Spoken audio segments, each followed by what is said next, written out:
So what's crazy is I'm here by BLM Plaza, and this was like the site on November the 14th and December the 12th of all of that mayhem. Was like gang disputed territory as far as this whole stretch right here by BLM Plaza. The last two times, this was you couldn't walk around here without crowds and people fighting over partisanship. Now this is the Capitol Hilton. This is post Capitol siege.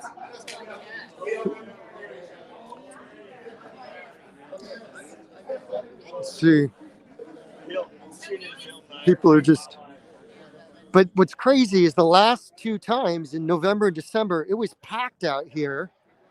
I guess once you lay siege to the Capitol, there's not a lot more energy to. You can't really top it. But like, there's zero Antifa presence. There's zero. You guys haven't seen anything, right? Yeah, since we got here, it's been pretty quiet. Yeah. It's completely quiet, which is weird because in November and December, this was like all disputed territory, I guess you could say. But everything's totally like.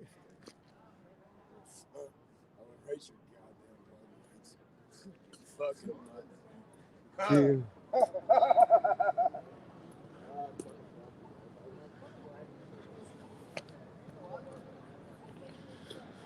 So there's like nothing.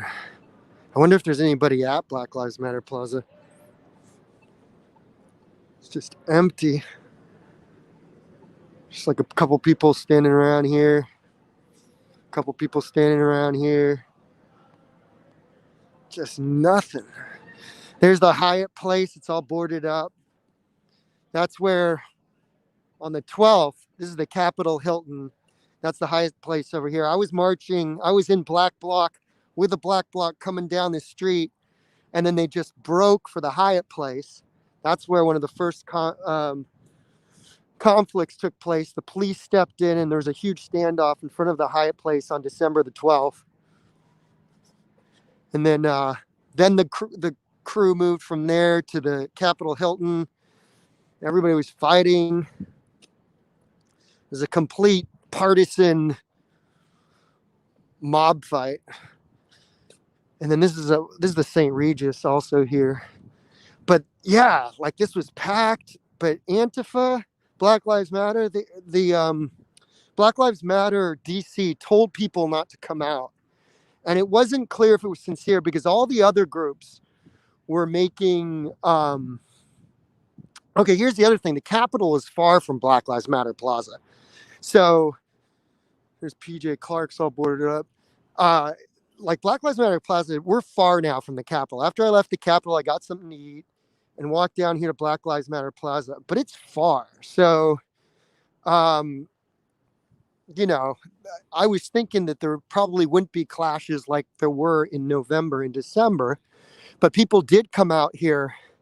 MAGA people came out here last night. And there were only like 5 or 6 Black Bloc that were here. Like everybody decided to stay home. I guess when the other side lays siege to the Capitol, then that's enough. As I said, it's kind of hard to top that. But there's like, as you can see, there's like a couple people there. There's like 3. Oh, that's police. It's Metropolitan Police there at the end of Black Lives Matter Plaza. Yeah, so the left just stayed home. It's funny because a lot of leftists are tweeting, see, that's why you need us anti-fascists. You need us to stop the insurrection. But here's the thing. Much like this, if you thought the siege of the 3rd precinct in Minneapolis was big, this was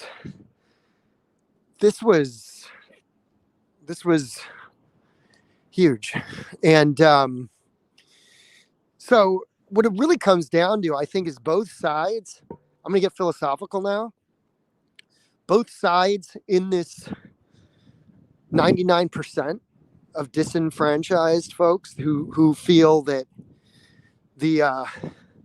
oligarchs and the heads of government, heads of state are not making this work for the people. I think it's a profound statement. This is the Union Building where there used to be Black Lives Matter signs there. You can kind of see where they were torn down, actually. The Proud Boys came in here and tore down the signs. You can see where they were. That was on November the 14th. Proud Boys came here and they tore down the Black Lives Matter signs right here in the evening. If you look at that video from November 14th, there's a lot of daylight attacks on MAGA, like what I call normies, just normal people. And actually, if you go to my website, publicreport.org, I posted that a couple days ago, like a supercut. But there is one incident where a MAGA guy, attacked a Antifa-aligned a guy at a megaphone, and he had that's the one with the guy with the Rome jacket. And Rome jacket guy attacked first. He was on the right. That was that famous clip that everybody kept taking out of context and so forth. And then you had another famous clip that Villain shot. Villain is a videographer from Portland, and he shot a clip of the Proud Boys unilaterally moving on an Antifa group. That one was opportunistically cut, so people tried to make it look like they were beating up a couple and not a whole Antifa group. So we've seen a lot of clashes here in BLM Plaza as far as November and December, and it is weird that here we are on January the 6th, and there is just nobody here. As I said, there's some officers going in the St. Regis of Metropolitan Police. This was all disputed territory. I posted 3 clips earlier today on my Twitter. Most of my Twitter is at the Capitol. If you go to @JLeeQuinn, that's my Twitter account, and you can see a lot of the clips. We were up on this like crazy scaffolding. It was really narrow up there at the Capitol, and there were people that were just crammed on scaffolding. The best way I could describe it is when you go to a music festival and you want to get to like the very front. That's what it was like. Like, it took me a long time to get to the front, and you're constantly hitting a blockade and thinking, well, how am I going to get further? That's what the Capitol was like. And we were on scaffolding and like crammed in, and then there were different breaches. I would say that there were at least 3 breaches, because that guy Villain that I told you about, he's the guy from Portland. He leans right. I'm center left. He's center right. He's an interesting person to talk to because we have different cultural perspectives. He was in there during the second breach. I'll call it the second breach. The first breach, I think, is where the woman got shot. But he was there in a breach where a woman got suffocated and like trampled. And he was worried about her critical condition. He described it. That was in the 5 p.m. live stream that I did earlier. Originally, I thought that everything would come back here, but boy, they saw it through at the Capitol, I guess you could say. But Villain was telling me that second breach happened.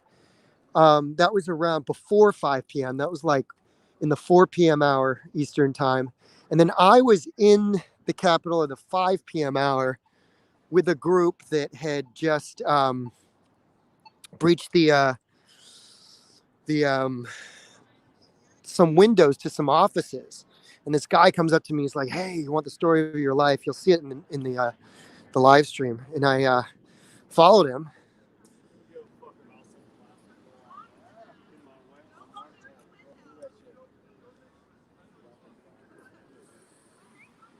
So, thing is that, you know,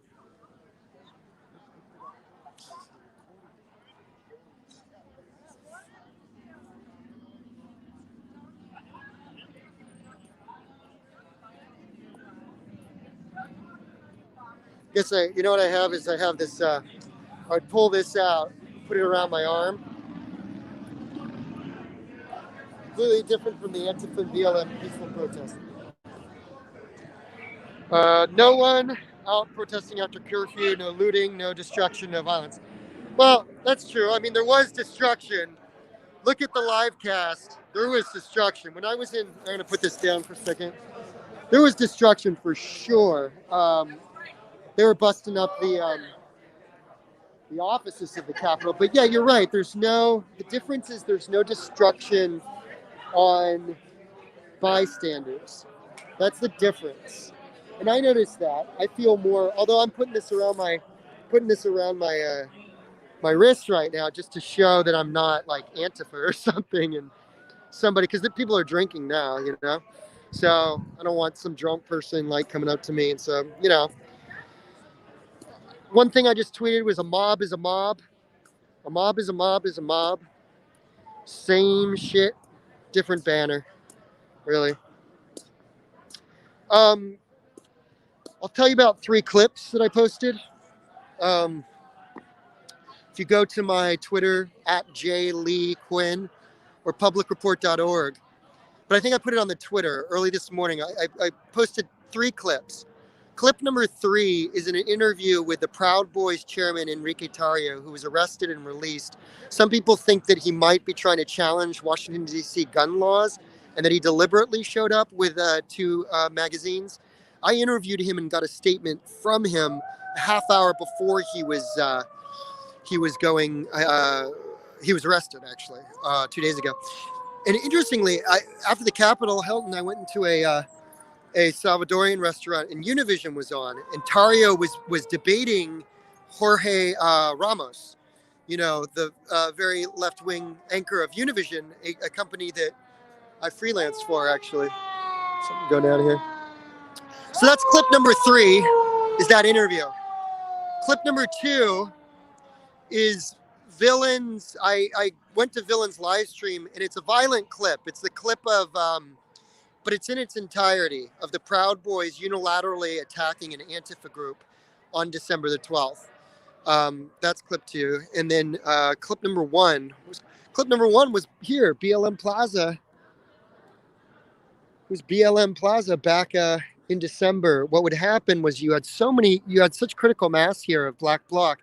If you were a person who didn't have a mask and you were white, it didn't even matter if you had like paraphernalia showing Trump, they would mob you. And that's clip number 1.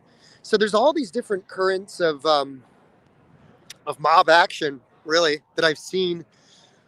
And I hope this is the end of the story. I really do. I heard that inauguration, that this was the big one, that inauguration protests may or may not happen from the right. I'm not sure about that. I tried to get my pulse on that. But I hope this is the end of the story. I mean, this has just been an insane last couple of months. And it started in Portland, really. Portland, you had on August 23rd, what they call up there, the Battle for Portland 2. It was the right advertised it as the mother of all Back the Blue rallies. That was August the 23rd. And that's kind of the start on a big, like, national scale of this Proud Boys versus Antifa feud, because for months people really didn't do anything when there was Black Bloc riots all across the country. People didn't do much. So August the 23rd was when you had your first clash in Portland near the Justice Center. August the 30th, a week later, you had the Trump caravan that came rolling into Portland. The counter protesters, led by Rose City Antifa and the Pacific Northwest Youth Liberation Front, they came in and they counter protested it. Of course, that devolved into street scuffles, and it ended with Antifa identifying Michael Reinl shooting and killing somebody from the right, a fellow named Jay Danielson, who was with a group called Patriot Prayer. So that, you know, by late August, this was in full tilt. Proud Boys come in. September the 26th, they hold a huge rally. I actually dialogued with one of the Antifa guys from the East Coast here, a guy named Daryl, and I was just pushing the topic of peace at the end of September. I didn't want to see more people get killed, you know? Sure enough, it went off pretty much without a hitch. There were minor clashes. There was a case of somebody from the right kicking a young kid who had come into the Proud Boys rally. And that video, you would consider a unilateral attack from the right. that was September 26th, and then you get into October, going up to the election. Of course, you had riots in San Francisco. You had attacks in San Francisco on October the 17th. Then going into November, you had the riots in Philadelphia, and after the election, post-election, is where you had these two big events here. November the 14th, which was billed as the Million MAGA March on the right. On the leftist groups, the They Them Collective called it Fuck MAGA, or Punch MAGA in the Face. And that's the one where they just attacked anybody who was coming through this area from Freedom Plaza, which is about a mile that way, and was coming through the plaza here to get to the other side, which would be the west. So if you were a family, whoever you were, and you went through Black Lives Matter Plaza on November the 14th, as you can see by the video, it wasn't good. And then December, you had both sides that were just went full tilt at each other. One conservative blogger turned to me and said, this feels like feedback. Feedback payback is what he said, actually, payback. So that was December the 12th. And so then you fast forward to January the 5th. The MAGA folks clashed with the police, kind of like a prelude. They clashed with the police right here in Black Lives Matter Plaza last night. But now, after they've done their thing, which was, I don't know, other people, like people on the right, said that they saw this coming. I had no idea it was going to be a full-on siege of the Capitol. They had done something similar in Salem, Oregon, where they were protesting COVID restrictions in Salem, Oregon. That's the other thing, is people, if you're on a political side, the easiest way to think about the other side is to make it as simple as possible, to make them as crazy as possible, and not try to understand whether or not these currents of revolutionary action or insurrection and uprising have anything to do with each other. Did people ever stop to think that they might be similar in what these people are against? I asked that. It's a tough question. If any of you are here from Twitter earlier, and I got in a little bit of a dust up, I had just gotten out of the Capitol, and I had said that the folks that were storming the Capitol, these are all the same techniques that we saw developed in Portland. This is the same spirit of insurrection that the Pacific Northwesterners, developed for all these months, and these guys just took it even further. These folks rather took it even further, and some leftists got mad at me. Well, one guy did, but look, I'm just bringing this up as a topic of conversation. That this is an anti-globalization faction of the Republican Party. These people are against globalization. They're against big tech. They're against the amount of control that the government is given. And so they consider themselves libertarian, I would say, in their attitudes. And so I didn't see, you know what they didn't talk about? You know what nobody had anything to say about at the Capitol was race. All this stuff about race that we've been talking about for just over and over and over again, it just didn't even come into the picture. Now, I know they're going to find one or two outliers with a Confederate flag or some racist shirt like they did on December the 12th. You always get some folks, but I'm saying that the thrust of the MAGA movement is not what the leftist anti-fascists want to make it out to be. They want to make it out to be as if it's some huge white supremacy movement. That was not we didn't see people on the Capitol giving speeches about race, that nobody even cared about it. They were talking about China. They were talking about globalization, concessions that America makes. And there was a strong anti-globalization streak, anti-big tech. So look, I didn't know that many Trump supporters before I started this investigative process. But the one thing that I'm proud of that I did is I talked to them and I tried to figure out what the hell was going on. And you know, I get a ton of shit for it. That's why I need you all to follow me at J Lee Quinn, and you know, join me on Twitter because I got some heavy I get some heavy heat, I guess you could say, from the leftists who have the hundreds of thousands of followers and stuff. But look, I'm looking for answers here, and I don't see, as I said, 7 months of this, I just don't see a lot of difference.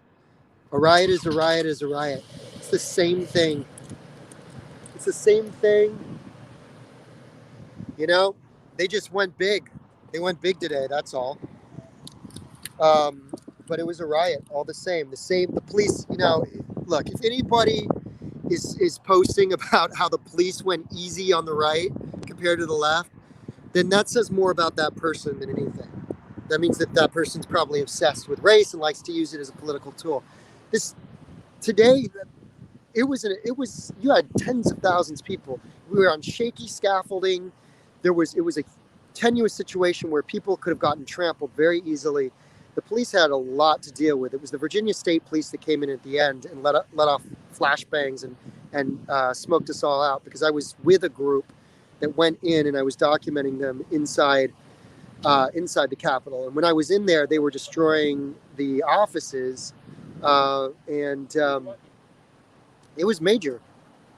I don't know what to say, except it was huge. It wasn't about. There's more to this than just the right gets treated one way, the left gets treated one way, or about political statist politics, shall we say. That there's bigger currents in the people who feel disenfranchised than I think mainstream media is willing to admit. People are not willing to admit that what we saw today was just like what we saw in the Pacific Northwest. It was just, honestly, a mob is a mob is a mob, different banners. That's how I see it. I'm going to leave it at that. Be good. Peace.